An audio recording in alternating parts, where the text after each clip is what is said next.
their identities hidden in the dark, watching. If a woman walked by and she happened to be wearing a jilbab, which was a garment, like a coat, the men knew to leave her alone. A jilbab of centuries ago was a status symbol, like a Burberry trench or a Chanel jacket. It announced that the woman was free, and a free woman was protected by her clan. She would have no problem speaking out against the attacker and identifying him. But if the woman walking out at night wasn't wearing a jilbab, if she happened to be dressed a bit more freely, then the men knew she was a slave, and they attacked her. Concerned members of the community brought the situation to the Prophet, and like so many other social, political, and familial issues that Muhammad faced during his prophethood, he turned this particular matter over to God. And a verse was revealed for the Quran, the Muslim holy book. "O Prophet," it reads, "tell your wives, your daughters, and the women of the believers to draw upon themselves their garments.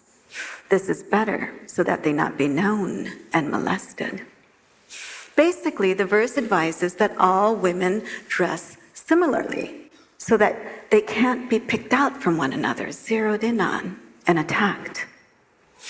Now, on the surface, this may seem like a relatively easy solution to the problem, but it turns out it wasn't. The early Muslim community was tribal and so deeply entrenched in social status, and the idea that a slave would look like a free woman, it was almost insulting. And then there was the matter of practicality. How would a slave do her work? How would she function if her body was constricted by a coat? How would she cook, clean, fetch water? In the end, the early Muslim scholars ruled that a woman's way of dress should be based on two considerations: a woman's function in society, her role, what we might consider her job, and the society's specific customs. Or, in another way, when in Rome. Now, Muslims like to take historical rulings and apply them to the modern era. So let's do that. A woman's way of dress should be based on custom and function. So what does that mean for a Muslim woman living in America today? For someone like me?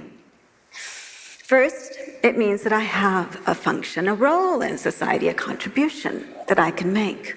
Second, it means that while I'm making that contribution and living in a society where veiling is not the custom, and where, in fact, if I veil, it might actually lead to harassment, then wearing what is the custom, such as a dress, a pair of jeans, or even yoga pants, is not only acceptable, it's recommended.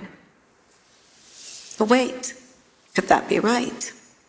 After all, haven't we all come to assume that a Muslim woman must veil, that veiling is a requirement of her faith?